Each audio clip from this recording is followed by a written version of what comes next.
E oramos mesmo, Pai, para que algo novo seja liberado sobre a nossa cidade, sobre as nossas igrejas nesses dias, Pai. Conduza esse tempo de reunião de maneira muito perfeita, muito limpa. Em nome de Jesus. Amém, Senhor. Amém. Doutor, com você. Epa, rapaz, quanto tempo temos aqui? 3 horas?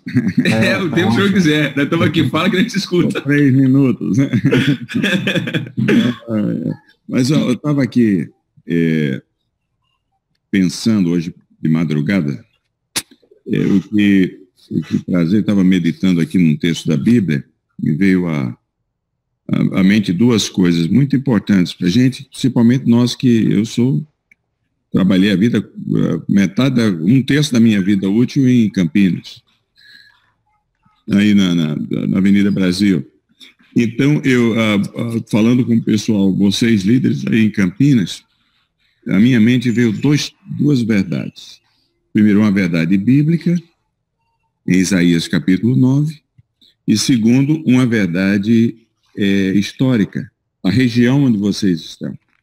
Eu não sei se vocês sabem, mas no tempo da praga da febre amarela, final do século XIX, Campinas foi o foco principal de febre amarela no Brasil.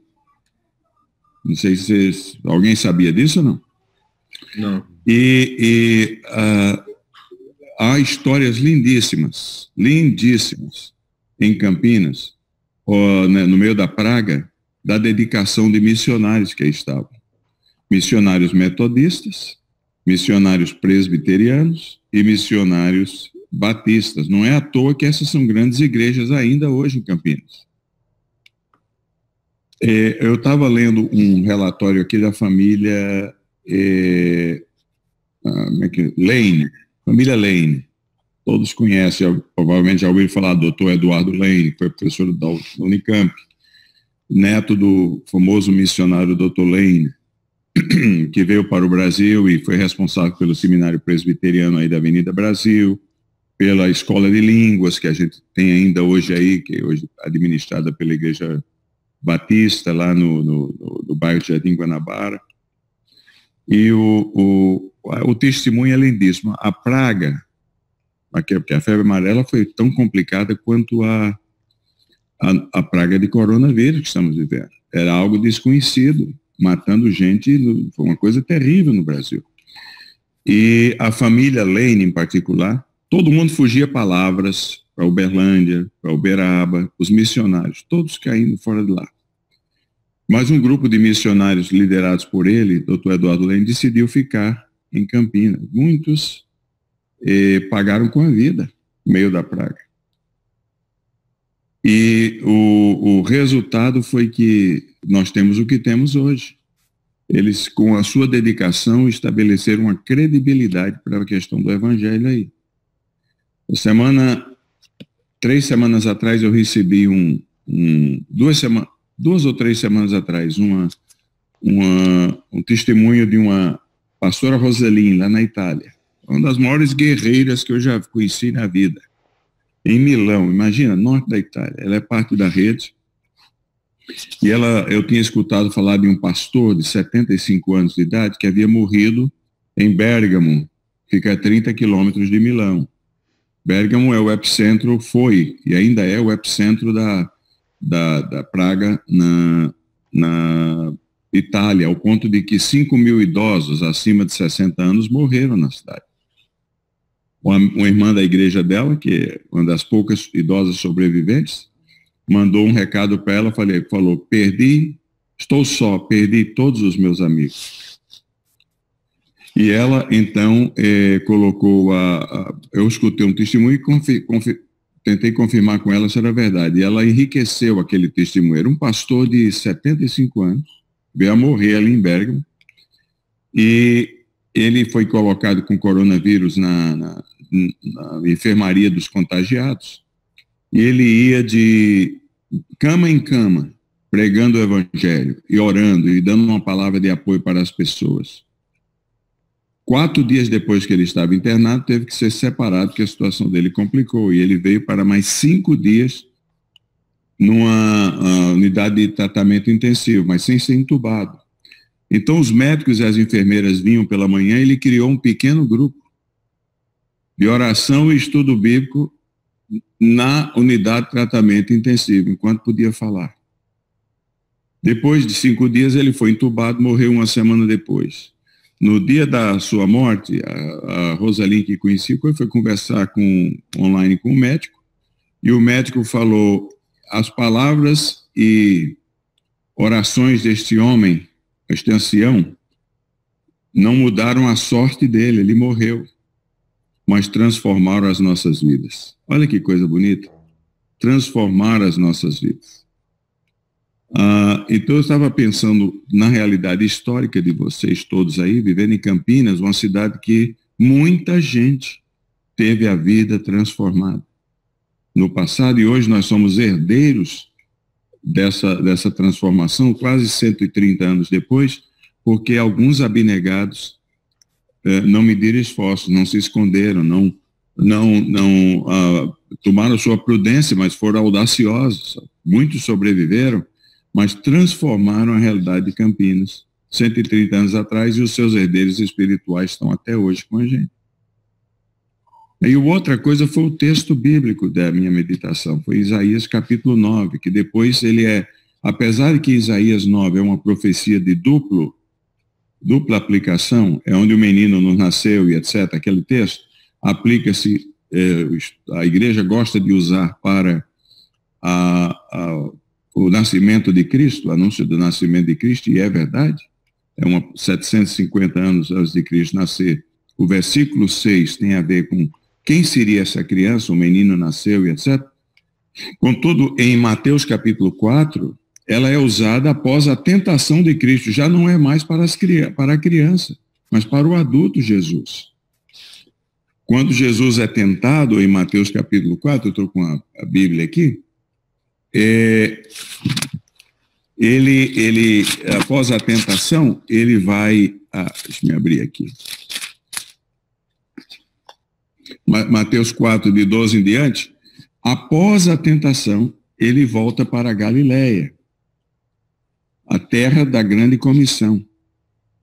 Porque a grande comissão não foi em Jerusalém, porque senão não teria grande comissão nenhuma, a turma lá só pensava no rigor da lei.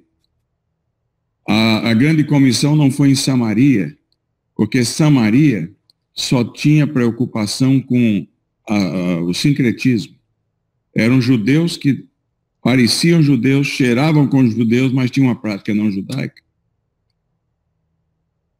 A grande comissão não foi em Tiro e Sidom. Não podia ser, era um reino estranho.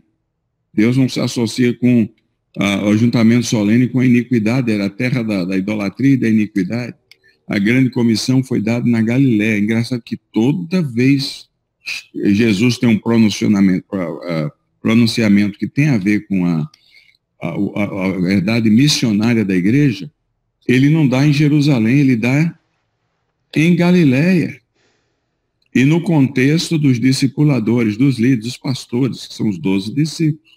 A grande comissão foi dada na Galiléia, Mateus capítulo 10 foi dado na Galiléia, versos 9, 35 até 10, 1, foi dado na Galiléia. Esse aqui também volta Jesus a Galiléia.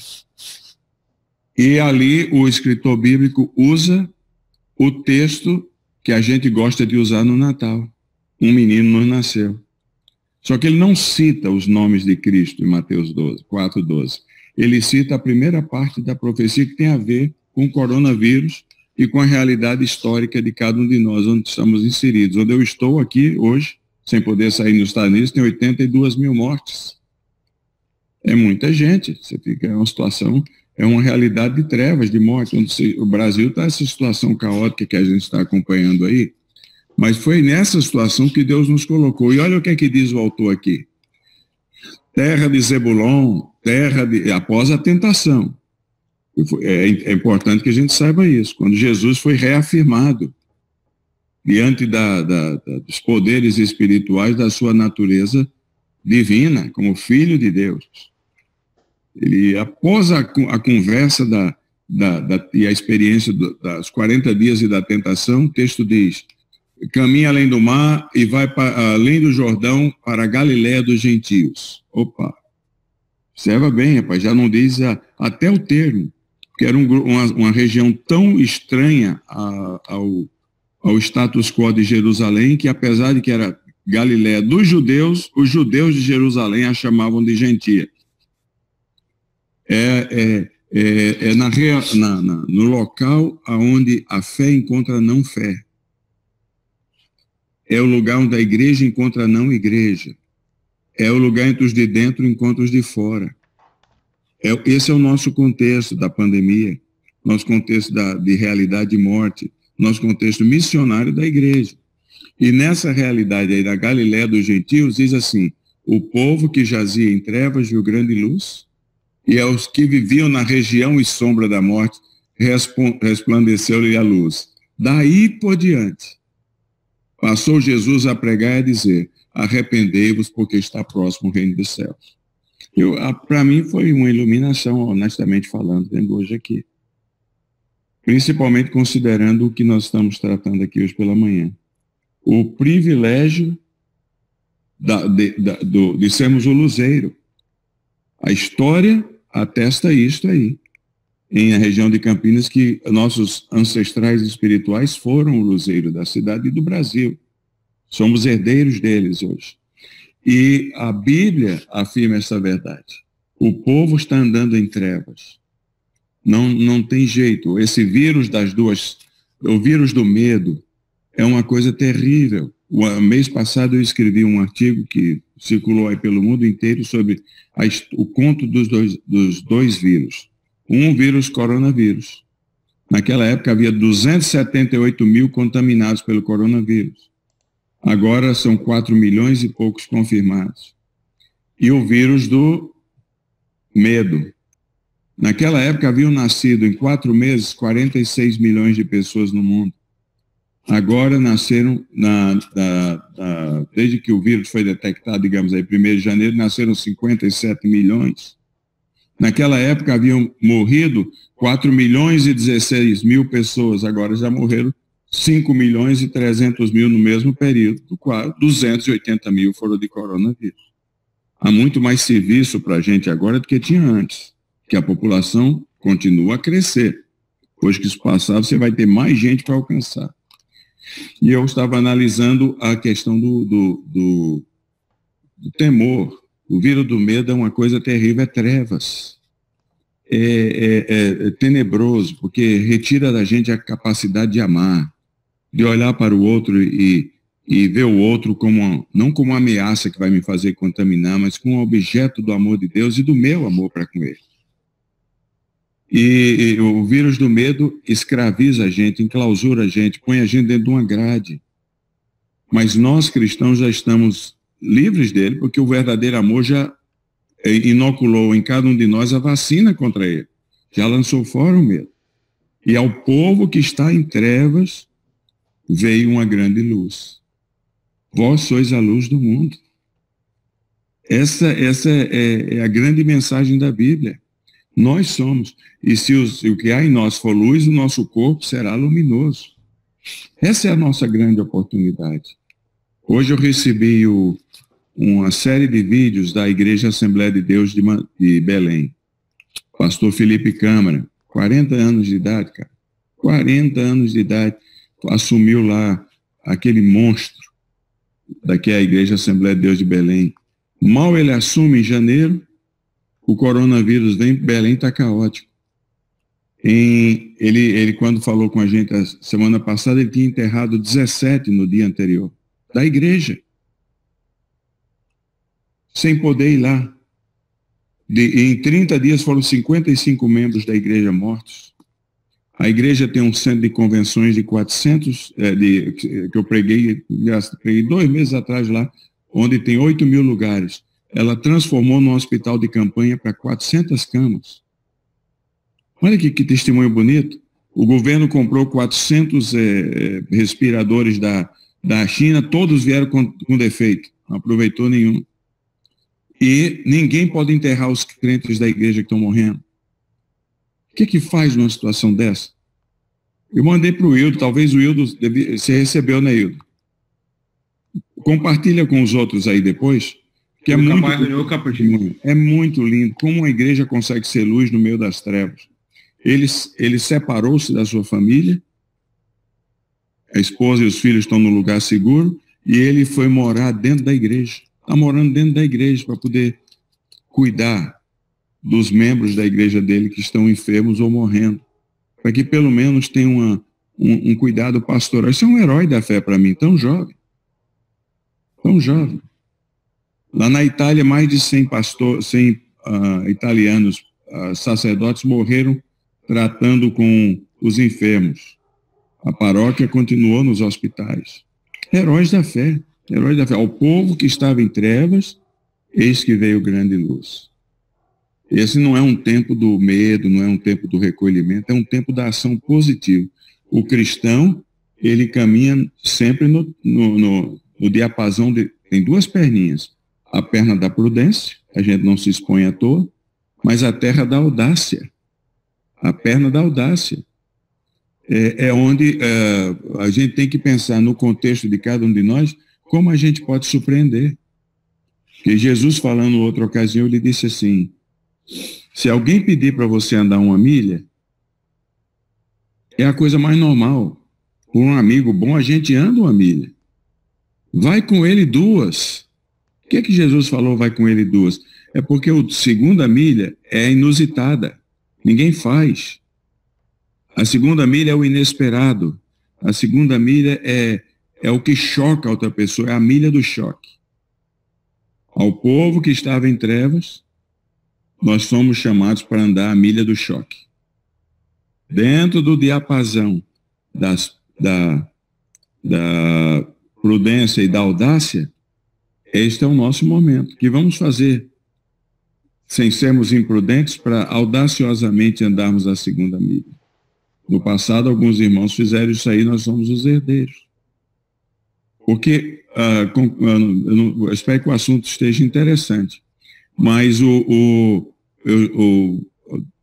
em preparando a meditação para o congresso do sábado, que nós mencionamos aí, lá da igreja DNA, lá do Paulo Mazzoni, eu fiquei pensando no texto de Mateus 9:35, que eu mencionei pouco tempo atrás, até o versículo 10 a 11, 10:1, é onde Jesus descreve a vida da célula. Ele estava treinando os seus 12 discípulos. E é interessante que ele começa dizendo que tudo na vida da gente começa com compaixão na vida cristã. Vendo Jesus a multidão, compadeceu-se dela. São inúmeras referências no Novo Testamento. Vendo o leproso, compadeceu-se Jesus. Vendo a turma com fome, compadeceu-se Jesus dela. A esplanca, a palavra grega, esplanca, para compaixão, não significa necessariamente um sentimento de dó.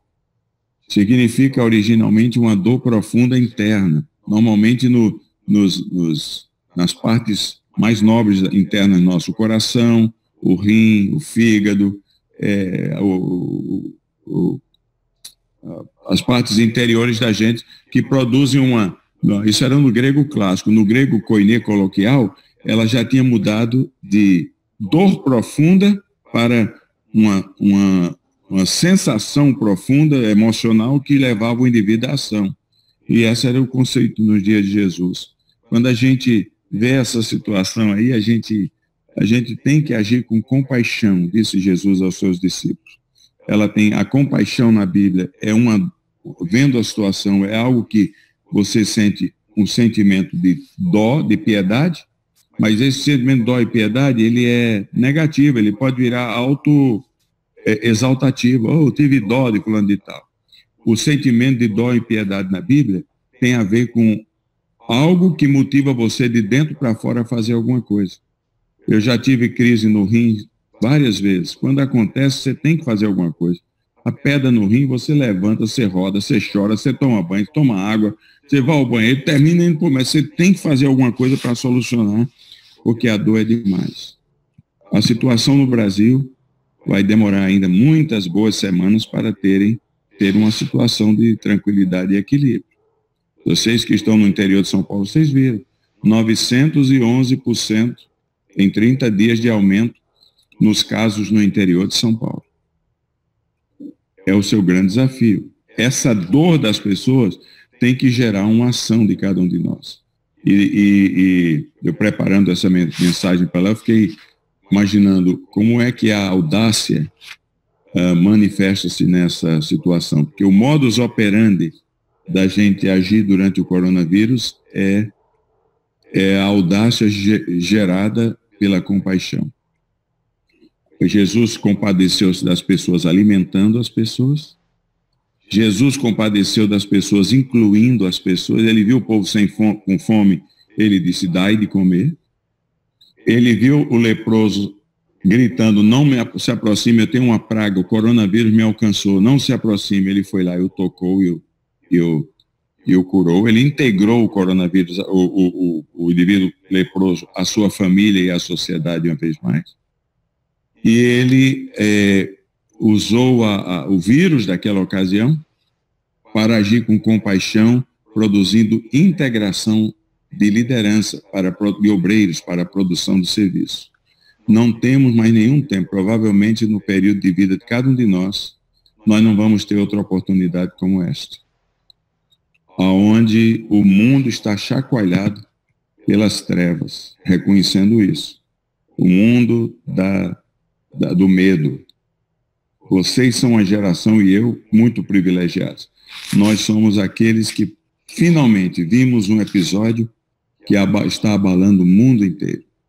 E o indivíduo hoje tem um espirro, já pensa que pegou o vírus. Então, essa é a grande oportunidade que temos. O texto diz que Jesus, texto dessa manhã, após toda essa conversa, o evangelista diz em Mateus, que a partir dali Jesus, no meio das trevas, quando o povo precisava ver a luz, Jesus passou a pregar um arrependimento para a remissão de pecados. Essa é a grande coisa, o povo está perguntando, e agora o que será de mim? Esta é a oportunidade da gente colher em boas quantidades. A gente tem visto isso no mundo inteiro, por exemplo, na China, o governo passou uma lei o ano passado proibindo adolescentes de 18 anos, em setembro, 18 anos para baixo de frequentar a igreja. Isso é uma coisa criminosa, porque acabou com o futuro da igreja, no entender do governo. Porque o cristianismo na China chegou de 1 milhão em 1949 a 110 milhões. Eu vou à China constantemente, quando está aberto lá. E aí ele proibiu 18 anos para baixo de ir para a igreja. Resultado, os meus amigos que estão lá por dentro e na região de Hong Kong e Singapura falaram que desde que o vírus alcançou lá, a frequência das células aumentaram 315%. Se você tinha 110 milhões de pessoas confessando o cristianismo, 70 milhões em células, você deve imaginar que talvez você tenha agora cerca de 200 milhões, 200 e poucos milhões de pessoas frequentando o céu, que essa o governo não pode controlar. Ele permite só 4 pessoas em reunião. Pois bem, 4 pessoas dão uma bela célula. E a igreja que estava acostumada com os grandes templos, eu preguei lá num templo de 36 mil lugares em Harbin, por aí você tira, aquela cidade faz aquelas estátuas de gelo em janeiro, Pastor Lu, e ficando muito confortável com os grandes templos, está descobrindo, no meio das trevas, que a verdadeira luz pode brilhar de novo nas pequenas comunidades, pequenos grupos. Amigos, você não pode perder essa oportunidade. Deus está lhe dando aí, como pastor na região de Campinas, uma joia de ouro maravilhosa. O tempo da colheita é agora. Ao povo que está em trevas veio grande luz. Se a gente perder esse tempo, o que vai acontecer com a gente é voltar ao tempo da semeadura. O tempo da semeadura é árido. Você não vê uma planta, o terreno está preparado, mas a semente está lá dentro, geminando, preparando, etc. Ainda vai brotar uma árvore, não tem fruto logo. O tempo da colheita é agora. O que estamos a fazer no diapasão da prudência e da audácia para colher nesta época? Com compaixão. Com compaixão. Concluindo aqui, a palavra compaixão não só ela inclui essas 3 áreas de trabalho que a gente mencionou: alimento, integração, o pertencimento e força laboral, que é o pessoal que você envolve, os trabalhadores para a seara, mas livremente traduzindo, a palavra compaixão se divide em uma raiz e o tronco, compaixão. Então, ela é autoexplicativa, compaixão. Se não tiver aquela paixão apostólica dentro do coração de cada um de nós, nós vamos sair dessa coronavírus talvez mais marcados do que entramos. Mas se tiver a paixão de levar Cristo às pessoas, o conhecimento da glória do Senhor às pessoas, nós vamos sair melhor do que entramos. Melhor do que entramos. Porque essa é a oportunidade de ouro que Deus está dando a Campinas e região, que um dia foi o modelo evangélico que transformou o fundamento do que temos colhido até os dias de hoje, no meio da peste amarela. Então, que Deus abençoe a gente. Eu estou às horas agora para responder perguntas de qualquer lugar, a respeito de qualquer coisa e a qualquer parte do mundo, se vocês quiserem. Mas eu espero que essa palavra ajude. Deus nos abençoe. Amém, pastor. Que palavra maravilhosa. Acho que é isso, né? A gente poder viver esse evangelho e fazer dele agora a resposta para uma sociedade sofrida. Então a gente vai abrir aí uns 15 minutinhos para pergunta. Quem quiser fazer a pergunta, destrava o seu mudo, faz a pergunta e volta para o mudo aí. E aí o doutor Elias vai responder.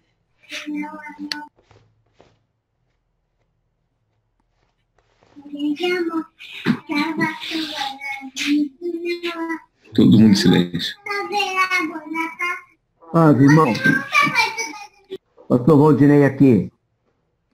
Pastor Dantas, o senhor estava falando de uma missionária e falou que ela faz parte da rede. Que rede é essa que o irmão está citando, por favor? Como é que é? Eu falei da missionária que faz parte da rede. Qual é a pergunta? O que é o Global Kingdom? Acho que ele está perguntando o que rede. É uma rede de líderes estratégicos ao redor do mundo que Deus permitiu a graça da gente fundar. 13 ou 14 anos atrás, são mais ou menos. Estamos em 101 países, são líderes estratégicos. O Global Kingdom tem vários níveis. Tem o nível das mega igrejas, a medida média de umas 15 mil pessoas por igreja, média. Então, são pastores de grande integridade, de cuidado uns com os outros, que é reino, não é de uma denominação só. Vai desde o ultrapentecostal, que é o bispo Kitonga, do Kaburetê, lá do Quênia, até um anglicano, entendeu? A alta igreja. Mas a marca é integridade, é o ministério de excelência, é um desejo de ter comunhão uns com os outros e o compromisso de fazer discípulos.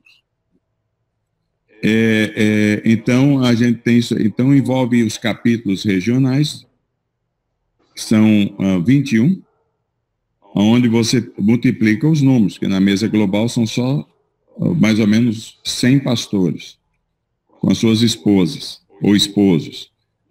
Nos capítulos regionais também, essa é a média. Aí você vai multiplicando. E envolve as pessoas do círculo de influência envolve os pastores de jovens, aí abre-se mais, são pastores ao redor do mundo, de milhares e milhares de pastores de jovens, de igrejas influenciadoras. E envolve, em quarto nível, os ciclos de influência, que são as pequenas igrejas, que têm menos recursos que os pastores das grandes igrejas querem ajudar. Então, a gente usa o talento desses elementos que são muito visíveis e a credibilidade deles para abençoar as pequenas igrejas. A maioria das igrejas abençoadas pelo Global Kingdom são pequenas. São mais ou menos 60 mil ao redor do mundo. Vocês hoje, então, já fazem parte dela. Já somos tudo Global Kingdom, o reino é global. A partir de agora, vocês veem que você é parte do Global Kingdom, em uma das esferas dele. No Brasil, aí temos também o Marketplace, homens e mulheres do mundo dos negócios. Mas negócios, Marketplace, é mais do que negócios, é educação, é saúde, é política, esporte, é mídia, no mundo inteiro. É uma coisa linda. No Brasil nós temos todos isso, reproduz em cada uma das áreas com um capítulo regional. Então temos os congressos de encorajamento ao redor do mundo, que a gente põe os pastores das pequenas igrejas e médias igrejas e tentamos encorajar com ideias novas, com treinamento, etc. Acontece em todo canto. Aqui nos Estados Unidos nós temos esse ano tinham quase 1.000 inscritos. Para os Estados Unidos é grande. Essa conversa está atrapalhando um pouco aqui, né?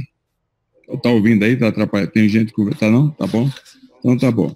Então envolve os projetos com algumas áreas mundiais. Por exemplo, quando houve o terremoto no Haiti, não tinha a ONU chegado lá e já tinha um avião com os colegas da rede lá da Singapura, mandar um avião chegado de recursos e médicos de lá.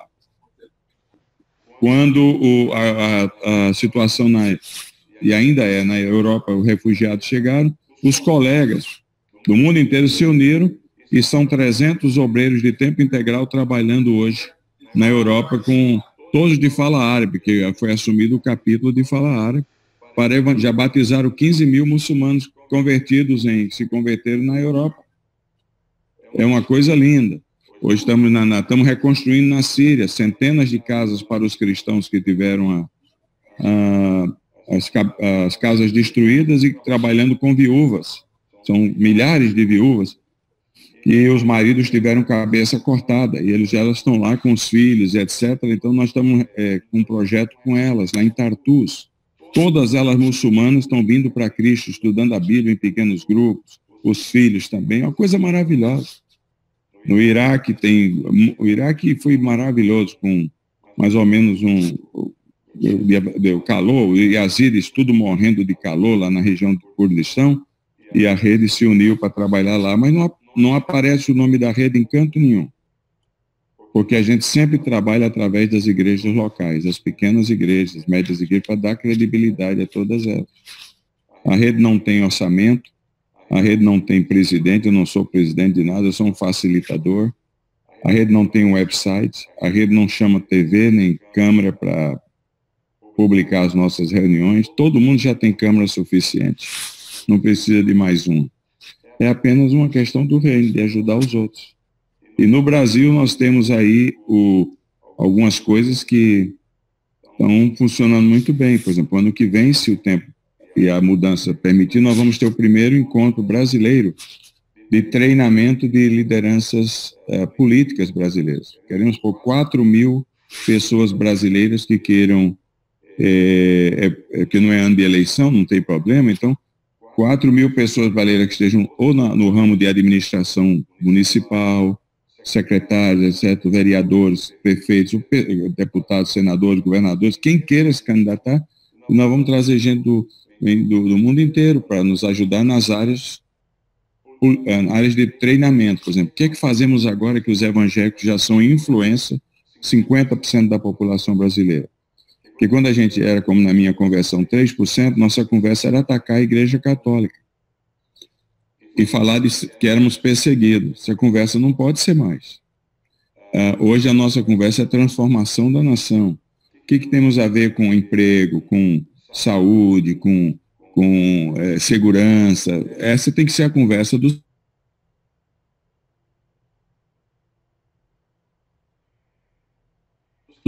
santo do Congresso é para nós queremos uma nação mais cristã em princípios. Então aí viria o Tony Blair, vem o Prêmio Nobel da Paz, que é o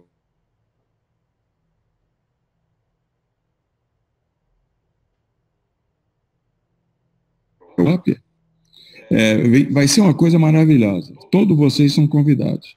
Não tem o reino, os princípios.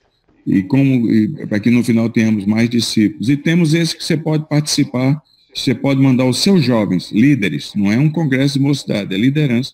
Agora, dia 18 de julho, é o GYM, que já existe, Global Youth Movement. Está no mundo inteiro e que no Brasil já existe há 6 anos. são alguns milhares de líderes de jovens de qualquer igreja e de qualquer tamanho. Se tiver um jovem na igreja só, é o único líder que você tem, manda lá, quem sabe sendo treinado vai chegar a 2 no outro ano. E vai ser tudo online. Já um dia, em 1 hora, 500 inscritos. Nós queremos chegar a 200 mil. Eletronicamente isso é possível. Se fosse presencialmente seria impossível, não temos lugar para isso. Mas é puramente de treinamento. Esse é o Global Kingdom. No final das contas, nós queremos saber, no final, se essa rede de líderes, que envolve mais ou menos uns 25 milhões de cristãos ao redor do mundo, produziu discípulos, que produzem discípulos. Nós não estamos interessados em reunir apenas, estamos interessados em ver o nome de Cristo sendo glorificado e a igreja crescendo. Porque o fermento tem que levedar toda a massa. Esse é o Global Kingdom.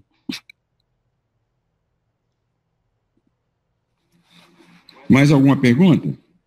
Doutor Elias, tudo bem? Oi, pode falar aí. Fala. Eu queria agradecer, minha internet caiu aqui, eu não ouvi toda a resposta, mas depois os amigos me passam aqui na íntegra, tá? Muito obrigado, pastor. De nada, mas é uma maravilha. Fala, campeão Renato. Tudo bem, doutor Elias? A gente tem observado nesse confinamento, né, uma mudança na cultura da sociedade, né? E as pessoas estão mudando seus hábitos e tudo mais. Quais, assim, as dificuldades que você sente que a igreja ela vai ter no retorno dos cultos presenciais, né? As dificuldades e quais os cuidados que a igreja também pode ter nessa fase de retorno aos cultos presenciais. Eu sei que a gente não vai deixar de fazer o online, né? Como tem acontecido, mas eu acredito que a gente vai encontrar algumas dificuldades nesse retorno do presencial. Boa pergunta, Renato. Primeira coisa é o medo dos crentes. Sim. O irmão em Telêmaco Borba, o João Rodrigues, tem uma igreja numa cidade de 60 mil habitantes, a igreja dele tem 2.500 membros. Ele, quer dizer, não, 3 mil membros, ele é pastor de 5% da cidade. É uma igreja para uma cidade de 60 mil gigantesca, tá certo ou não? Sim. Ele, então, eu recebi aqui, muito amigo meu de muitos anos, falou, nosso templo cabe 2.500 lugares, Igreja Batista Betel. Falou, nós vamos reabrir, graças a Deus, vai ser celebração maravilhosa. E para cumprir com o que diz o governo do Paraná, vamos ter 25% de lugares. Está tudo marcado, já fizemos a marcação, tudo. Vai ser bom demais. Louvado seja Deus, vamos ter Santa Ceia, vamos aquela coisa toda. Então, vamos botar 250 pessoas por culto para iniciar. Isso foi 2 domingos atrás. E então serão 500 pessoas. Então, você não fique chateado, não. Vai ser... Você vem no outro domingo, devagarzinho, vamos lá, aquele negócio todo, tal.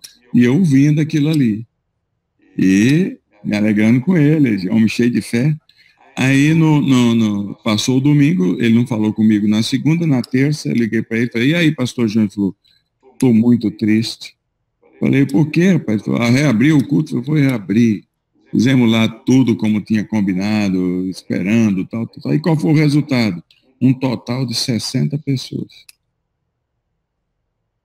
Aí o trabalho com ele foi trabalhar com ele para ele não descascar a frustração dele em cima de quem veio, chamando os outros que não presta, que é crente fraco, crente medroso. Não, é nada, é crente prudente. A gente tem que entender que o jovem pode pensar 2 vezes em vir, porque ele tem um pai idoso em casa, uma mãe idosa. E se pega um coronavírus por exposição, já pensou, como disse um amigo meu, meu pai tem 101 anos, minha mãe tem 97, o que eu vou fazer na igreja? Eu pego um coronavírus e eu trago e mato meu pai? Então, essas coisas todas que está passando aí.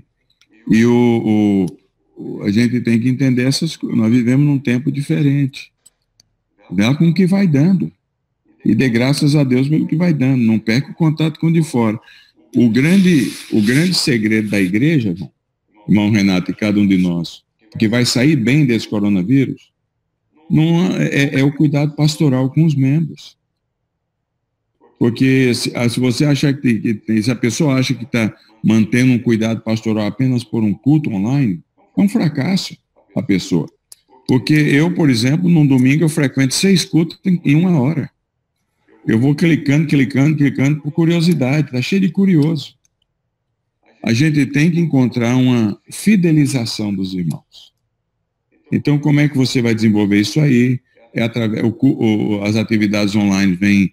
Quanto mais diálogo você puder criar, pedir respostas ao vivo, as perguntas, responder perguntas, fazer aquele negócio todo. Essas telas hoje aí, a tecnologia permite que você coloque o código de barra lá e a pessoa checa se ela quer oração, imediatamente cai no sistema da igreja, se ela está respondendo à aceitação de Cristo, se ela está se reintegrando às hostes, ela era crente da igreja do Já Fui Crente, agora está querendo voltar, se ela quer receber uma visita para o dízimo, se ela quer instruções. Hoje, a Paulo Mazzoni, lá em Belo Horizonte, já tem 2.000 pessoas sendo treinadas para batismo, fruto do coronavírus. Um menino presbiteriano lá de São Vicente está com 600 pessoas. A igreja presbiteriana de São Vicente é uma das coisas mais agradáveis que eu já vi online. Ele está buscando a fidelização. Então, ao mesmo tempo que cuidamos dos nossos irmãos em Cristo, irmãs, a gente tem que descobrir um jeito da fidelização. Para quando passar, forçar demais, a gente pode entrar pelo cano, criando um sentimento de culpa em alguns e um sentimento de um zero à esquerda em outros. Então, o pessoal ansioso demais por voltar, tem que voltar, porque nem que tenha 50, 60 pessoas no total em 2 cultos, porque você marcou presença, você está presente, você criou a estabilidade porque a igreja, ela caminha sempre ou igreja dentro dos muros e igreja fora dos muros. A igreja dentro dos muros precisa voltar a funcionar, porque ela é a ilha da estabilidade. É ali onde tem as famílias que estão há muito tempo, é onde tem os hinos conhecidos. É horrível você estar num canto que todo domingo você não sabe o que vai acontecer. Você fica com o coração um pouco estourando. Tem um lado da tradição cristã que é absolutamente indispensável para dar ideia de perenidade, de continuidade, de história, de tranquilidade, da ilha da tranquilidade. Essa é a igreja intramuros. Então, quem vier está bom. No começo, 30, 40, 20, porque a igreja intramuros não fechou as portas. E existe a igreja extramuros, do outro lado das muralhas, fora das muralhas. Essa é a igreja missionária, aquela ousada que vai, cria suas atividades diferentes, etc. Esse é o período a igreja intramuros precisa voltar a funcionar. Porque senão cria-se uma ideia de que ela se torna dispensável. Mas esse também é o tempo por excelência da igreja extramuros. A igreja, e ela sempre, agora nós estamos aprendendo a conviver com as duas. E o perigo é a extramuro tomar conta e o crente descobrir que dá para ser crente em casa e adeus igreja. O perigo da intramuros é achar que se fechar mais ainda na comunhão e a comunhão virar uma doença, coinonite. Então, se vai abrir de novo o governo autorizar 20%, põe 20% lá. Se vier 15%, celebre os 15%. Porque, para falar a verdade, se eu fosse de uma igreja que abrisse, eu nem iria. Eu daria mais um tempo, porque eu não sou bobo. Eu tenho 60 e poucos anos, você está entendendo? Seria horrível um pastor vir dizer que faltou fé em mim. Não, dependendo, eu posso ser útil na igreja extramuros, com criatividade online, etc. Depois, quando a igreja intramuros estiver toda tranquila e tudo voltar à tranquilidade, eu trago alguns do extramuro para dentro do intramuro. Entendeu? Espero que tenha sido útil, Renato. Não, foi muito útil, obrigado. A última coisa que a gente quer é que alguém chegue para a gente e diz: eu estava tudo bem, ouvi a palavra de fé do pastor, fui lá, peguei coronavírus, meu pai morreu. Sim. Então, seria uma coisa horrível. Ou uma igreja ser processada na justiça. Eu tenho dito aos colegas das grandes igrejas, na nossa reunião de terça-feira, toda terça-feira a gente reúne, são 90 pastores das maiores igrejas do Brasil, e eu disse: se você vai reabrir, meu conselho é: pega primeiro um bom advogado. Monta a sua equipe direitinho de advogados, que se der uma zebra e alguém morrer, a família vai processar a igreja, não se engane. Então, tenha segurança de que você está bem assessorado, que tudo que você podia fazer legalmente você fez, de saúde, de higiene, etc. Para então você estar de acordo com a lei, que você tem os documentos da prefeitura dos seus alvarás dizendo que você pode funcionar, que o do bombeiro dizendo que a saúde está tudo certo. Reveja tudo antes de você fazer qualquer coisa. Porque, senão, o remendo pode sair pior do que o... Como dizem, como é que é? O remendo pode sair pior do que o quê? Do que o tecido, sei lá. Muito bem. Alguma outra pergunta ou não?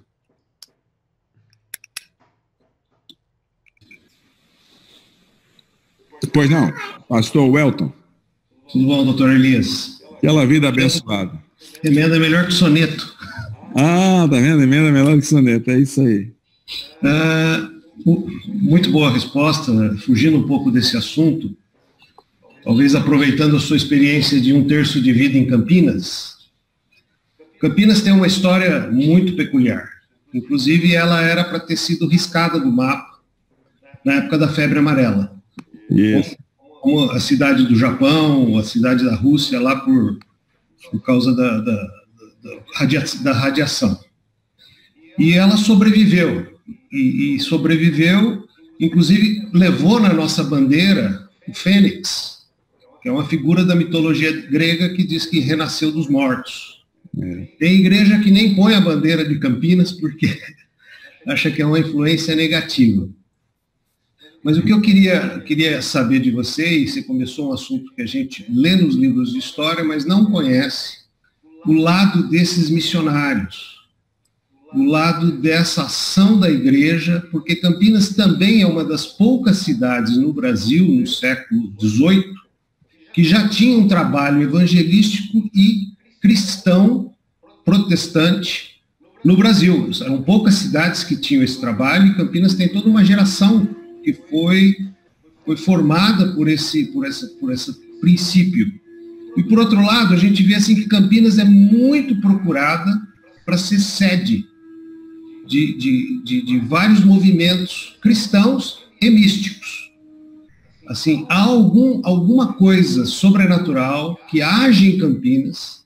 Você tem aqui a sede dos Mormons, você tem aqui grandes templos japoneses, e você tem também muitos movimentos cristãos que acabam escolhendo Campinas como a sua sede. Assim, existe um mover na atmosfera de Campinas, que a gente sente isso, que vamos dizer, místico no bom sentido, entre aspas, né? Ou seja, eu vejo claramente uma guerra espiritual muito forte na cidade, muito forte, muito intensa. Por exemplo, colado em Campinas, você tem Valinhos, tem um conselho de pastores maravilhoso. Você tem Jaguariúna, um conselho de pastores maravilhoso. Aqui existe uma guerra enorme para conseguir montar um conselho grande, conseguir montar um conselho forte, uma luta sem fim.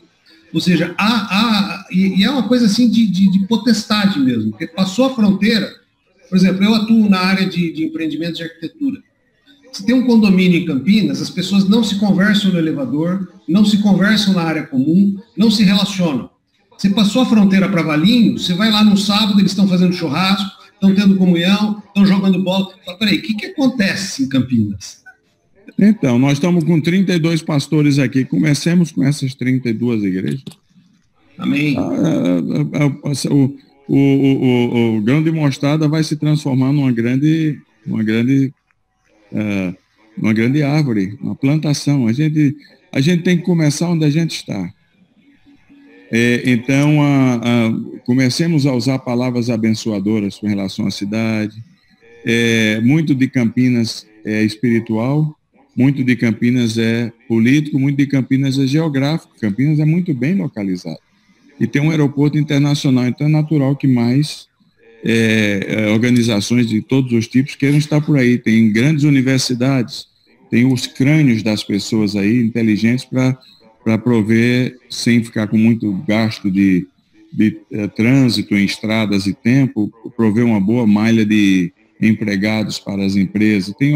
E há, acima de tudo, o nosso verdadeiro inimigo, que está por trás do nosso inimigo, que somos 56. É a batalha espiritual que o irmão Welton mencionou. Mas a gente vence o mal com o bem. São 32 irmãos. Quando nós começamos os congressos de encorajamento em Estados Unidos, 10 anos atrás, o pastor não dava risada. Ele via outro, era uma ameaça. Agora são 940 que se inscrevem, estão inscritos, ia ser agora, passou para o ano que vem. E é uma alegria, uma coisa, porque a gente não vive para brigar com a igreja, a gente não prega a igreja, a gente prega Cristo. E aí que o povo vá para a igreja que melhor se estruture para recebê-los, e onde o povo é mais ousado em pregar, pregou a Cristo, vai. Os fariseus é que rodavam o mundo inteiro atrás de um prosélito, a gente roda o mundo inteiro atrás de um discípulo. Então, é assim que a coisa funciona. Comecemos aqui, 32 pastores, orando uns pelos outros. Algum de nós ficar doente, telefona, cara, faz tão bem um telefonemazinho, manda um bolinho de fubá. Dá um cartão, uma coisa, sabe do aniversário de um filho de alguns de nós aqui, manda uma bolinha de futebol de presente, faz uma coisa, dá uma lembrancinha, manda um cartão, um chocolate. Todo mundo gosta disso. São as pequenas, a vida da gente, eu aprendi isso desde cedo. A gente vence o mal com o bem, e o bem em geral são pequenas coisas. Deus é bom, a Bíblia é a boa semente, nós somos a boa fragrância de Cristo, o Evangelho é boas novas, e nós fomos chamados para as boas obras. Então o irmão está certo, há muita competição no mundo cristão, muita competição. Quando os muçulmanos tomaram o Egito, em 712, o Saladin veio e conquistou o Egito com 2.000 árabes. O Egito não é árabe, originalmente. O Egito é copta, egípcio. Copta é a palavra da língua egípcia para Egito. Eles são egípcios. E outra coisa, a terra de Irineu, a terra dos grandes de Santo Antônio, a terra de São Macários, os grandes pais da igreja, dos pais do deserto. Mas começaram a brigar entre eles, ficou tão horrível que quando Saladin chegou com 2.000 soldados no grande império egípcio, de 1.100 quilômetros de comprimento, de Cairo até a fronteira com o Sudão, ele conquistou porque uma parte dos cristãos divididos preferiram se unir aos muçulmanos. As nossas divisões são, por um lado, são uma bênção, porque eu não sou contra a denominação, tenho a minha. Mas, e outra coisa, quando Deus criou Adão, ele falou assim, denomine. Dê nome aos animais, dê nome a coisa. Então, quando a gente dá os nomes, a gente está fazendo o que Deus mandou a gente fazer. Segundo, a gente permite mais portas que se encaixem a personalidade das pessoas para alcançar com o Evangelho. Porque cada denominação tem sua igreja, tem sua própria subcultura. E tem gente que se adapta lá. É um instrumento maravilhoso para que outras pessoas que não se adaptam na minha igreja se adaptem na sua. Mas o perigo é que a gente cria os silos da competição, a gente não gosta uns dos outros, e a gente fala mal uns dos outros e não quer saber uns dos outros. E aí a gente vê o outro como ameaça. Começa nesses 32 que estão aqui nessa chamada. Vamos fazer um pacto em um ano nós sermos 64, aí já começa a fazer diferença. 64, já faz diferença com 32, imagina com 64. A gente fazer um código de ética entre a gente, de honrar um ao outro, de tudo, e também um compromisso com fazer discípulos, de orar uns pelos outros. A gente ora um pelo outro, a gente não deseja o mal do outro, senão é a oração do fariseu. Entendeu, pastor? E o que o senhor está falando, doutor, eu aprendi com o senhor e é o que está acontecendo. Por exemplo, a gente começou esse grupo finalzinho de 2014. Então, em 2020 já são 75 pastores, né? Nem todos podem estar presentes na quarta de manhã, mas a gente tem tentado trazer essa questão de unidade e trazendo coisas boas. E Deus vai trabalhando e convencendo as pessoas, né? Faz um pequenininho aí uma vez por semestre, com bastante churrasco, trazendo os filhos, netos, vai ver 30, 40, já são 30 e 40 que gostaram da ideia. Porque a gente precisa do contato online, esse aqui é um contato mais online, informal ou formal. mas a gente precisa do informal. Então, a gente é onde a gente começa a conhecer uns aos outros, faz um joguinho de futebol, brinca um pouco, entendeu? E divulgar as notícias boas e as notícias ruins, para todo mundo saber e orar. Aí a gente vai criando um consenso de família. Doutor Elias, é o Paulinho, tudo bem com o senhor? Ô, Paulinho, como é que vai, rapaz? Paulinho Troy, como é que tá aí? Sou eu, tô bem, pastor. Tô bem. Cara. Olha aí. Pastor, eu tô pensando ainda em fazer um implante aqui, ó. Vai para Turquia, vai para Istambul, lá faz. Pastor, deixa eu compartilhar um testemunho aqui que da outra vez que o senhor falou e tem transformado a minha vida e da família de quem tem caminhado comigo. Na outra devocional que o senhor deu para nós, o senhor falou muito sobre as lentes que eu coloco para ver a situação que está agora, né? O senhor falou muito isso agora, a gente olhar com otimismo, olhar com unidade. Então, a gente atende muitas pessoas e acaba vendo que a maioria delas, elas acabam colocando uma lente nessa pandemia de destruição, que a igreja vai acabar, que as famílias vão acabar, que os negócios vão acabar. E aí, quando eu ouço o senhor com uma palavra contrária, que nós vamos passar sobre isso, que as igrejas elas podem crescer, né, se nós pedirmos sabedoria a Deus, se nós cuidarmos das pessoas. Então, assim, para nós que somos pastores e de igrejas menores, e às vezes vivemos num contexto menor, uma palavra dessa transforma não apenas a gente, a nossa família, mas quem está ao nosso redor. Depois dessa palavra que o senhor deu, eu acho que foi 3 semanas atrás, eu comecei a ver tudo de uma forma diferente, né? Atender as pessoas online, motivar as pessoas, não que não teremos dificuldade, nós teremos sim, mas que nós vamos passar sobre ela. Então, essa palavra que o senhor deu, mais um testemunho mesmo de transformação interno, de eu começar a olhar e ver o lado bom das coisas, ver que eu posso, mesmo longe, cuidar das pessoas via online, numa ligação, que eu posso manter o relacionamento com os amigos aqui e fora desse contexto aqui. Então, é um testemunho, na verdade, que eu queria compartilhar. O senhor tem feito a diferença. Paulo, obrigado por você mencionar isso aí, porque eu não sei. Olha, hoje de manhã, entre os tópicos que eu estou meditando, um era o valor da perseguição e da opressão para a expansão da igreja. Eu estou fazendo uns estudos no livro de Atos. Isso vai ser o devocional. Já ouviram falar do Cada Dia? Aquele devocional? Agosto, nós vamos os 31 meditações estão sob minha responsabilidade. Então, estou criando lá e estou estudando o livro de Atos, que é os primeiros 33 anos da história da igreja. Hoje eu fiquei encantado, nunca tinha percebido, cara. Quando Estevão é morto, jogam pedra nele, todo mundo conhece a história lá.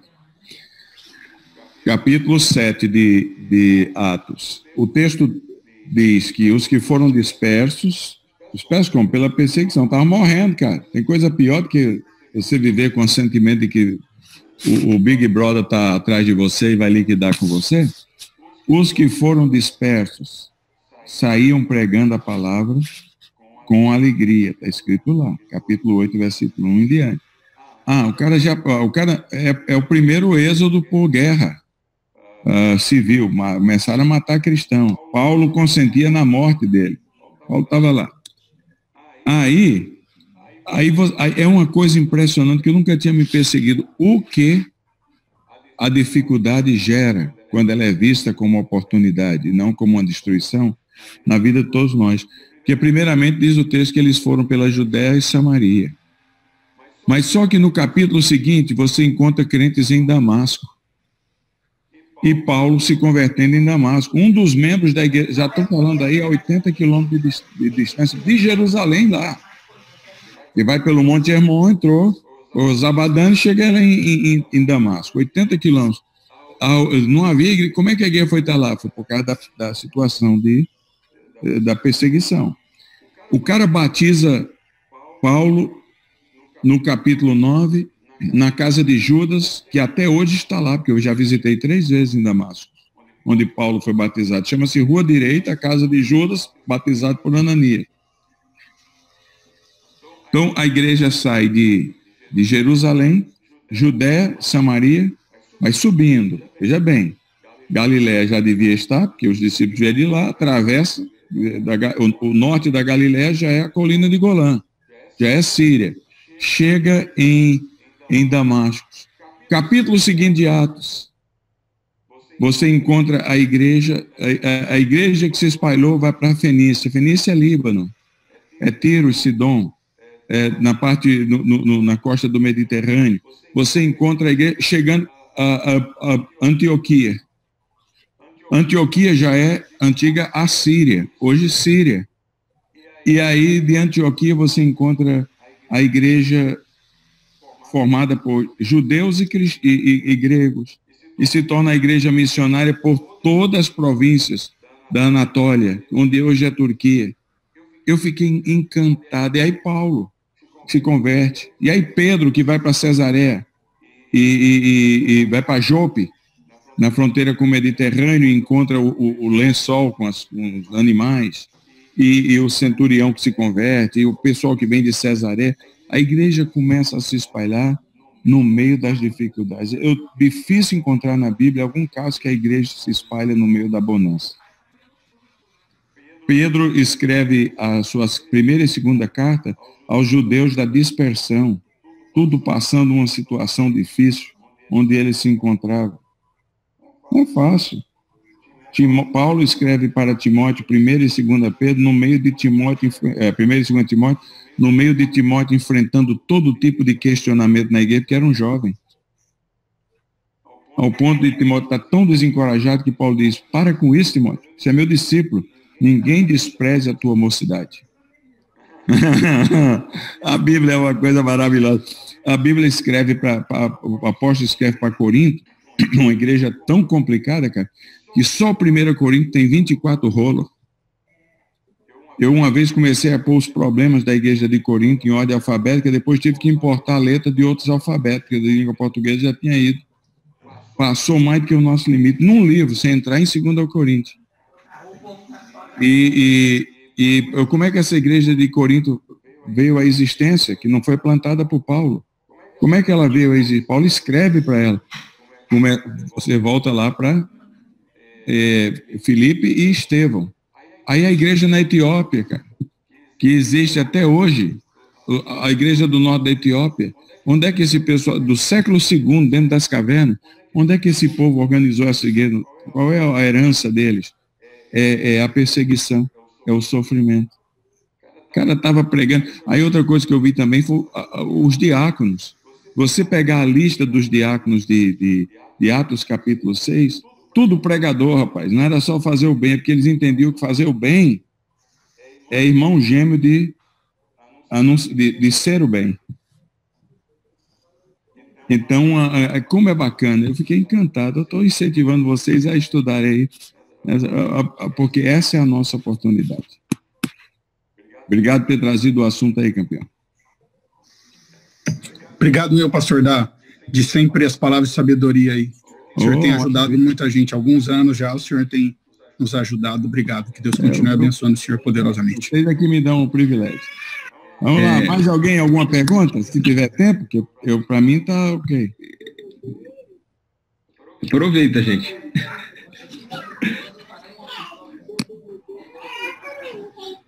Maravilha. Pastor, então, já que ninguém fez pergunta, eu queria que o senhor testemunhasse aquele estudo que o senhor, a sua conclusão que você chegou dos mártires, né? Eu lembro que a gente estava lá na Turquia, a gente estava lá no mártir de Tiago, ou no monte, aí o senhor falou que a conclusão de gente mais morre, mais o evangelho tem crescido, e eu queria que o senhor mencionasse de novo aquele pensamento que o senhor chegou à conclusão de como que a igreja cresceu no sangue de pessoas que se deram a vida para o evangelho. Isso era Tertuliano, com um bispo, e na carta pascual do começo do quarto século, ele escreveu para a diocese debaixo dele, dizendo que não estranhasse a perseguição que tinha acabado de Diocleciano, e agora a igreja estava se tornando o Edito de Milão. Ele lembra a história e diz, nunca podemos esquecer que a igreja caminha sobre o sangue dos seus mártires. Mas aí tem duas realidades. há situações no mundo em que a igreja diminuiu tremendamente regionalmente no meio da perseguição. Por que a igreja diminuiu? Porque ela tinha perdido o seu primeiro amor. A igreja que, diante da perseguição, cresce é a igreja que continua no fogo por Jesus, que tem, de Tiago, capítulo 1, versículo 5, que tende por motivo de grande alegria o passar por provação, porque a provação, uma vez confirmada, produz perseverança. Então, uma das coisas de nós, líderes, das nossas grandes responsabilidades, é para preparar a igreja para o sofrimento. Infelizmente, os nossos púlpitos hoje é só prosperidade. Eu quero ver onde é que estão os pregadores da prosperidade nos nossos dias atuais. Que todo mundo está nivelando por baixo. Então, a gente tem que preparar, a teologia do sofrimento é bíblica. No mundo tereis aflições. Que quando a gente aprende a teologia do sofrimento, primeiro, a gente se torna mais carne e osso. Porque eu passo por sofrimento. Eu já perdi 9 irmãos. Morreram. Já perdi meu pai, já perdi minha mãe. Não é fácil. A vida não é fácil para nenhum de nós que estamos nessa chamada. E querer vender uma outra coisa que na vida cristã é tudo mar de rosa, tudo bom demais, é só para cima, tem muito momento de espinho na carne. Mas a provação da nossa fé, uma vez confirmada, produz perseverança. Então a gente tem que botar tutano nos ossos dos crentes. Através da Bíblia, muita Bíblia, ensinar. A gente tem que redescobrir a Bíblia. A Bíblia, a exposição da Bíblia, o estudo da Bíblia, amor pela Bíblia, a memorização da Bíblia, porque santificação que a gente prega nos púlpitos sem Bíblia é boa intenção apenas, não vai a lugar nenhum. Santifica-os na palavra, a tua palavra é a verdade. Por outro lado, então, a igreja que resiste é a igreja que cresce, é a igreja que entende que a gente não pode sofrer como ladrão, como mentiroso, como maledicente, como adúltero. Como diz o apóstolo Pedro, a gente mas se sofrer por amor a Cristo é privilégio. Então ela cresce. Se for por causa da nossa integridade e o nosso comprometimento com Jesus, perder o emprego, tende por motivo de grande alegria o passar por provação. Deus é fiel. Mas se foi porque roubamos no emprego, fizemos coisa, então que sofra, miserável. E você não está ajudando, você está atrapalhando. Agora, o outro lado da história, a outra perna, quando a gente vai na Bíblia, a gente descobre que o último capítulo da história da igreja já foi escrito. E pode o diabo, as forças espirituais do mal, o mau testemunho dos crentes, criar problema no caminho. É pedra de tropeço, mas não pode deter o fato de que no final Cristo vai ser adorado por pessoas de todas as tribos, línguas, povos e nações. E eles vão estar dizendo ao que está assentado no trono e ao Cordeiro seja o poder, a glória, a honra e o louvor pelos séculos dos séculos. Amém. Então, nós somos uns privilegiados, que a companhia que a gente trabalha para ela, o último capítulo dela já foi escrito, é vitorioso, nós não temos problema de perder emprego. É assim que a gente vai caminhando. A gente está numa posição muito legal. Então, pastor Elias, em si, ela pode ser positiva ou negativa. Ela é sempre uma coisa ruim. Não tem perseguição que é boa. Mas ela pode nos abalar, mas não nos destruir, diz Paulo em 1 Coríntios. Se a gente tiver com essa mentalidade, você entendeu? Porque o cristão, ele tem parentes não cristãos, que estão vendo o cristão sofrer de perseguição, opressão, e estão dizendo, puxa, mas como essa pessoa aguenta firme, eu admiro, daqui a pouco está crente, multiplicou. Que a maior fonte de conversão do cristianismo é gente próxima da gente, não é longe. É gente que conhece a gente e que sabe entender se a gente é o que a gente diz ser. Alguém ia falar alguma coisa? Pastor Elias, pastor Edmur aqui. Fala, Edmur. Tudo bem, rapaz? O que mais, cara? Edmur Penteado. Você tá escuro aí, cara. Deve ter uma luz aí radiante de você. Eu vim para a varanda aqui. Pastor Elias, aproveitando até o gancho do nosso amigo pastor Carlos, ele fala como o senhor vê o cenário político do Brasil. Mas eu quero também, ele fez uma pergunta no chat, mas eu queria também perguntar para o senhor que anda o mundo e eu faço bastante viagens missionárias em algumas regiões, né? África, aqui América do Sul, e também já fiz no Sudeste Asiático, né? Com o pastor João aí. O papel da igreja, né, diante de um cenário político adverso, né, que hoje nós não temos tanto no Brasil, mas já tivemos mais do que hoje. Qual que é o papel da igreja em todas essas situações? Não, irmão. Igreja, a pior coisa que existe para uma igreja é se definir por uma pessoa ou por um partido. Legal. Então, toda vez que a igreja se fez isso, ela se tornou igreja do. Veja bem, há 3 preposições que definem o que é a igreja. A preposição em, a preposição do e a preposição com. A igreja em, juntando com o artigo definido o, a igreja na comunidade é uma igreja estranha, que aparece lá nos finais de semana, ninguém mora ali, ela está ali, mas ela não pertence ali. Então, nós não somos chamados para ser o povo estranho ao nosso redor. Mas existem muitas igrejas mais antigas, que um dia foram grandes igrejas, centro de cidade, etc.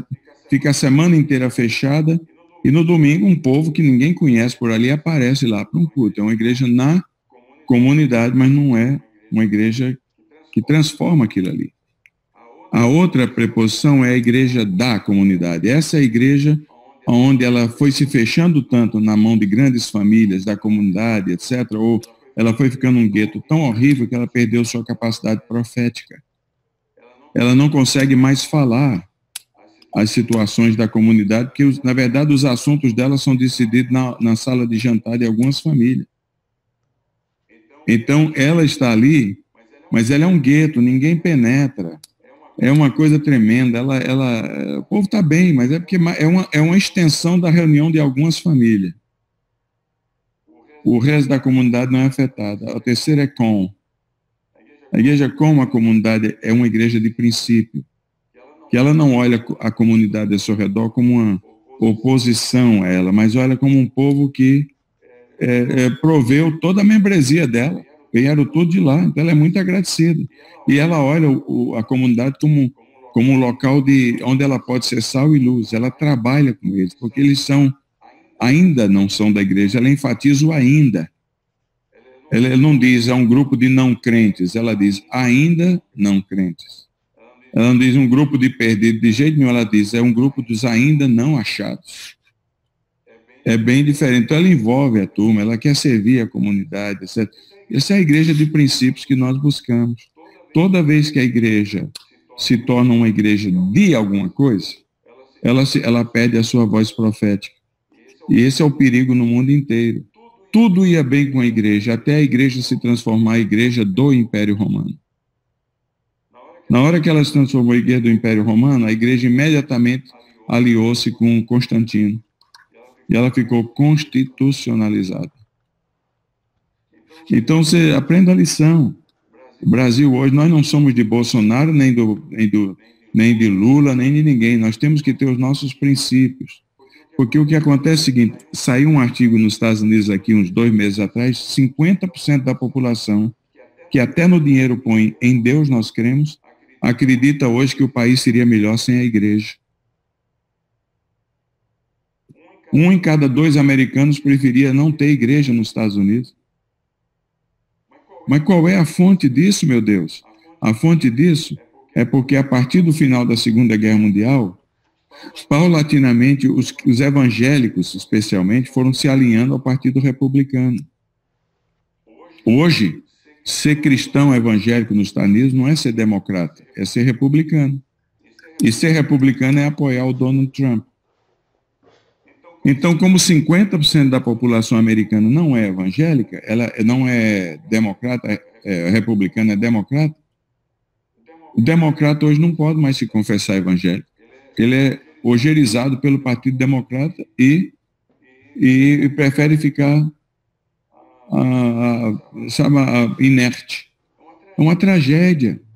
Segundo, nós como pastores, no momento que a gente se posiciona a favor de uma pessoa ou de um partido, a gente exclui os membros da igreja que não são a favor.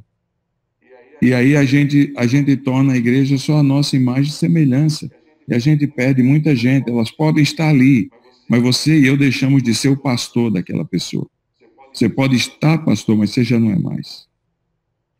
Então é melhor a gente estabelecer quais são os princípios do evangelho, da verdade, da justiça, da paz, da fraternidade. O reino de Deus é amor, alegria, justiça e paz no Espírito Santo. Então, onde existe isso aí, está comigo. Eu vou nele. Cuidado com essa história tão clara.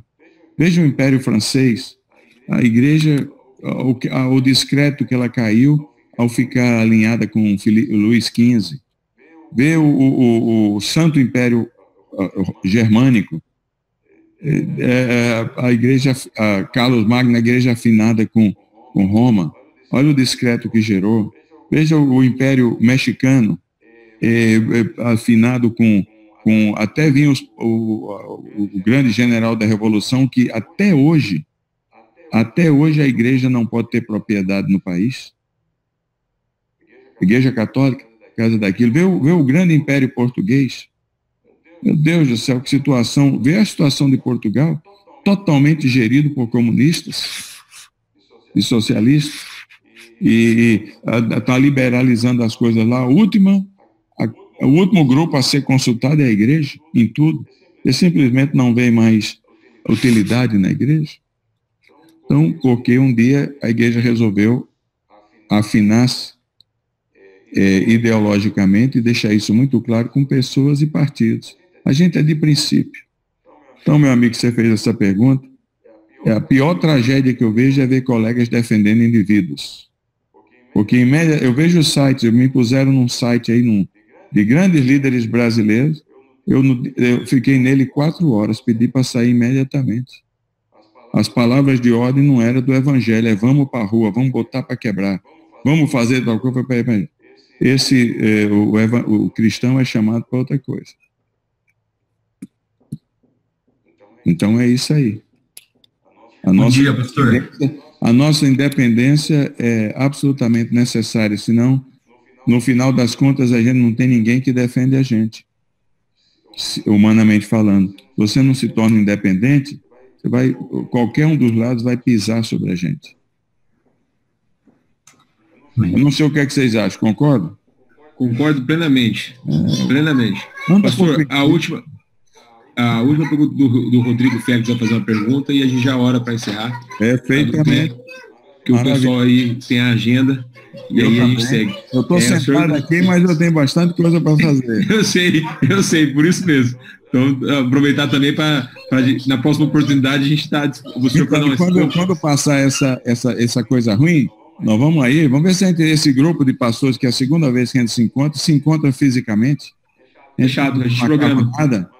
Com uma macarronadinha com aquele queijinho ralado. Amém. Não, vai ser churrasco, rapidinho. Bom. Então, qual é a pergunta final? Por favor, em primeiro lugar, obrigado aí pelas palavras. Eu sempre sou muito, muito abençoado por ouvi-lo. Quem é que está falando, só para eu saber? Rodrigo Félix. Fala. Ô, Rodrigo, e aí? Tudo bem. Tá frio aí, cara. Pois é. Por favor, pastor, como é que o senhor vê a igreja trabalhando em relação à educação? Quais são as experiências que o senhor tem visto? Eu tenho um trabalho aqui onde a gente apoia escolas estaduais aqui na cidade. E como é que o senhor tem visto a relevância da igreja trabalhando ali efetivamente pela educação? Quais são os testemunhos que o senhor tem visto aí por aí? Olha, eu sou diretor de uma universidade de Nova York. Então, eu acredito na educação cristã, na Yaak College, em Nova York, faz 13 anos. E eu tenho algumas ressalvas o posicionamento da igreja, controla as escolas, em relação, ressalvas éticas em relação ao que ensinamos. Então eu vou dividir essa para não ficar confuso, eu vou dividir em duas partes. Primeiro, eu acho que é fundamental que a igreja se envolva com a área da educação, porque a nossa tradição é esta. Antigamente só estudava quem tinha dinheiro. Na Idade Média era 2% da população filhos dos nobres, o analfabetismo era gigantesco, houve a reforma protestante, Calvino fugiu para Genebra, 60 mil habitantes. É a primeira caso na história mundial da constituição da primeira escola, academia de educação cristã. Estudo obrigatório para crianças até a 5ª série. Foi herança nossa, protestante, cristã, porque até aquela data as grandes universidades, Sorbonne, a Universidade de Halle, a Universidade da Europa, todas tinham sido criadas por franciscanos, dominicanos, etc., mas só se viu aos ricos. Os cristãos criaram as universidades no mundo. Hoje está se descobrindo que na China já tinha, mas estou falando no mundo ocidental, no mundo da nossa história. Criaram as universidades, mas foram universidades para a elite. Era para os filhos do máximo 5% da população. Quem popularizou a educação no mundo e deu acesso a todos não foi Partido Comunista, não foi Partido Socialista, não foi políticos de então, foi João Calvino. A gente tem que reforçar isso aí para o mundo inteiro. É a primeira escola pública obrigatória para crianças, não importa quanto o pai ganhava ou se ganhava alguma coisa. A Academia Cristã de Genebra. Então, louvado seja Deus por isso aí. 1534. Você já pensou que herança maravilhosa? As grandes universidades americanas, com pouquíssimas exceções, todas elas começaram como seminário. O primeiro presidente de Princeton foi o grande avivalista, o primeiro grande avivamento, como é que é o nome dele? Eu lembro logo. Começou, hoje não tem nem, hoje é uma vergonha, hoje é um centro de ateísmo. Então, eu sou plenamente favorável. Segundo, plenamente favorável que as igrejas cristãs ofereçam maneiras de participação na vida das escolas que existem, privadas ou públicas, como comunidades da região que os filhos dos crentes se beneficiam lá, com atividades extra-classe, com acampamentos que elas oferecem para trazer as pessoas, onde a boa semente vai entrando. Se tiver oportunidade de testemunho, se a lei não proibir, claro, assim, com estudos bíblicos, etc., entendeu? Agora, então, o máximo que a gente puder, Rodrigo, de penetração na escola pública, que a criança fica em nossa casa, na verdade, em convívio com os pais, alguns minutos por dia, meia hora talvez. Porque nem quando está em casa, mas na escola fica lá 4, 5 horas. Nós não podemos entregar de mão beijada o que os nossos filhos gastam tanto tempo lá. As escolas que, contudo, o outro lado da história. Então, um é envolvendo onde a escola não pertence à igreja. Segundo é a igreja estabelecendo escolas. E aí é onde vem a primeira parte da minha resposta, que eu comecei, mas achei melhor fazer essa digressãozinha para facilitar. Quando a igreja começa escolas, a igreja tem que decidir, primeiramente, filosoficamente, quais são as suas motivações. Porque se só for para ser oposto ao governo, para ensinar que Deus criou todas as coisas, tem alguma, ou falar mal contra gay, tem que, eu não sei se é um motivo genuíno, porque nós devemos fazer isso na nossa casa, ensinar as famílias a serem famílias onde o culto doméstico acontece, onde a Bíblia é memorizada. Não pode a escola substituir uma criança. Olha, foi um pai da igreja que disse: o melhor antídoto para combater a mentira é a verdade. Então, a gente tem que ensinar em casa. Contudo, se a igreja abrir escolas, tem que tomar cuidado administrativamente para não virar um problema para a igreja. Eu fui pastor de uma igreja no Brasil que tem uma escola de 3 mil alunos. Metade das nossas reuniões de liderança da igreja era para resolver problema político dentro da escola, porque se torna a galinha dos ovos de ouro. É para dar emprego para os crentes. Então, tem que se tomar um cuidado disso aí. Depois tem que decidir muito bem qual é a filosofia cristã daquela escola, que preferencialmente você só emprega cristãos. Mas não tem, então não tenha. Mas, ou pessoas que assinam embaixo. Eu, quando fui contratado pela minha universidade, eu tive que apresentar os meus 2 doutorados, tive que apresentar meu diploma de mestrado, tive que apresentar minhas publicações, os livros, etc. Mas aí teve, porque você tem que apresentar os seus créditos, suas credenciais, mas aí, como é uma escola cristã, NAIAC, existe há 140 anos, um outro documento era em 2 páginas, máxima. Escreva o seu testemunho de como você conheceu a Cristo. E quem é Cristo para você. Pronto. Ela não está interessada em ter uma escola, ela está interessada em ter uma escola cristã. Contudo, há 2 anos atrás eu comecei a refletir numa pesquisa que veio aqui nos Estados Unidos, ou 3 anos atrás, uma pesquisa comparativa entre escolas não cristãs e escolas cristãs. E deu que as escolas cristãs, em geral, incluindo universidades, tem mais de uns 3 mil colégios cristãos no país, produziam alunos bons elementos na área de humanas. Então, sociologia, área nossa, né? Porque na área da ética e dos relacionamentos humanos, produziam péssimos elementos na área de ciência e pesquisa. Porque a gente tem esse negócio de ser contra, de falar que a evolução é do diabo e a gente usa as nossas classes de ciência para destruir. Então, eu fiz uma defesa de um trabalho na nossa universidade para dizer o seguinte: a partir de agora, nós que somos criacionistas, evangélicos, etc., nós continuaremos tentando ensinar com excepcionalidade, qualidade essa área, mas vamos também tentar ser a melhor escola evolucionista.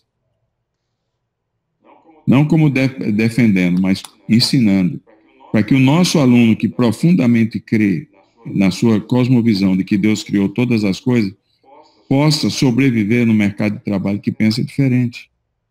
E possa ser um bom advogado de Cristo lá. E possa se exceder, porque quem criou a energia elétrica foi um cristão. Quem criou a telefonia foi um cristão. Era tudo cristão e bom cristão. Hoje o cristão não cria nada nessa área. Porque a gente isolou-se nas nossas escolas de uma área que nós temos um dever moral e ético de, mesmo não acreditando, ensinar. A gente ensina com excelência o que a gente acredita, mas o nosso aluno precisa saber defender o que acredita, conhecendo o outro lado. Você está entendendo o que estou falando? E esse é o grande desafio das escolas cristãs, é que a gente perca a presença nossa no mercado da ciência, da farmacologia, que mexe tanto com genética, na área enquanto vai no curso primário, ou 8ª série, tudo bem, mas depois que começa estudo intermediário e universidade, como é que faz, cara? E depois, a gente é ético eu garantir que ele não vai se dar bem na vida profissional? Esse é o grande dilema que a gente tem. Então, como é que a gente vai ensinar muito bem as duas partes, levando o indivíduo a ser convicto no que crê, mas ser top na argumentação e na análise do outro lado? É assim que eu vejo. Show demais. Bom demais. Doutor, mais uma vez, a gente quer te agradecer pelo privilégio de o senhor dar essa 1h30 para nós aí de muito aprendizado. Acho que eu estava falando aqui que a gente vai sair daqui, eu estou turbinado para fazer a jornada. Se demorar mais um pouco, vai sobrar quase ninguém, porque era 32, só 39 agora. Não, o pessoal é um compromisso. Eu sei que o senhor também está cheio de coisa para gravar aí, para fazer. Então a gente ia pedir para o senhor orar por nós. Mas se o grupo que está aqui quiser, não esqueça, é de graça, online. Central.online, nesse sábado, das 9 ao meio-dia. Maravilhoso, cara. Eu vou jogar no grupo a conferência do Global Kindle e do DNA, que é sábado agora. Tá. E também o testemunho. eu jogo hoje do DNA porque já para o pessoal se programar para sábado, do Global eu jogo amanhã e do Testemunho, senão eu jogar tudo vai ficar uma mistureira lá, ninguém vai entender. E muito obrigado, doutor, pelo privilégio de o senhor ceder esse tempo para nós. Sempre às ordens. Tendo tempo, estamos aí. Aí a gente vamos se engajar, põe na lista de oração a vida do doutor Elias, a sua família. O doutor Elias, ele tem se colocado à disposição. E até o ano passado, ano retrasado, ele teve um probleminha de saúde, Deus guardou ele. E ele é um homem que, onde ele passa, ele inspira. Eu falo que minha primeira experiência com ele foi São José dos Campos, chegamos para uma conferência lá para o Global Kingdom. Aí ele estava lá na porta, ajudando todo mundo chegando de carro, ele pegando as malas. Aí eu falei assim, nossa, eu pensei assim, nossa, que cara gente boa, né, cara? Olha o coração do senhorzinho servindo. Daqui a pouco vai abrir a conferência, é ele que é o líder da conferência. Aí naquele dia foi uma lição de como ser servo. E como ele engaja e contagia todo mundo com esse amor, com essa simplicidade e essa profundidade. Ele é a esposa dele, a família dele é incrível. Eu sou fã de carteirinha, sou suspeito a falar. Obrigado, irmão. Vamos orar então? Maravilha, vamos orar. Senhor, nós te agradecemos pela tua bondade, pela tua misericórdia. Tu és um Deus maravilhoso, cheio de graça, de verdade. E a gente tem visto e tem testificado quão bom e quão agradável é que a gente caminhe junto. Porque é assim que a tua palavra nos diz. E assim é que estamos aqui nessa teleconferência. 30 pastores, 32 pastores, que têm sobre eles a responsabilidade de tanta gente. Pessoas preciosas por quem Jesus morreu. A gente não imagina, não importa o tamanho do rebanho, esse rebanho é o rebanho que Deus está nos dando a convicção de que Ele nos deu capacidade de liderar e liderar bem no momento. Então veja esses meus irmãos aqui, Senhor, que coisa maravilhosa. Eu peço a Ti que dê a graça de cada um de nós que estamos nessa teleconferência de vivemos o dia a dia com as palavras dos lábios e o meditar do coração, tentando ser agradável em Tua presença. Não vai dar 100%, mas que a gente não chegue tão longe desse alvo. E ajude aí, Senhor, a sairmos desse túnel negro com a verdadeira luz que brilha. Onde os pés da gente, no meio dessa negridão toda que está aí, dessas trevas terríveis que estão aí, pisarem, que o corpo seja luminoso. Que as pessoas vejam as boas obras e glorifiquem ao Pai que está no céu. Ajuda o Brasil, nosso país, com uma saída dessa situação, meu Deus. É demais, é muito sofrimento, é muita angústia e muita incerteza, e é tudo gente boa. O povo bom é o nosso povo, que o Senhor chamou para ser o povo missionário. Porque onde a gente vai, a gente parece com o povo lá. Nesse encontro aqui, estamos aqui as Nações Unidas. Tem de oriental a africano. E somos todos brasileiros. As portas estão abertas para todos nós, sim. Então, dá a graça dessa solução se resolver logo. E quando o momento da dor e da dificuldade chegar, e vai chegar, no ministério de cada um de nós aqui, com gente sofrendo, a gente seja o bom consolo de Cristo. O bom aroma de Cristo para as pessoas, porque elas nunca vão esquecer isto aí. E elas vão glorificar o Pai que está no céu. Dá um dia bom para todos nós, maravilhoso, Senhor, onde a gente seja agradecido pelo que a gente tem, não pelo que a gente não tem. Pelo que a gente não tem só leva a gente a se comparar e ficar triste. Graças a Ti que a gente tem o que comer e o que vestir. Glória ao Teu nome, Senhor, nós Te exaltamos. Em nome de Jesus. Amém. Obrigado, gente.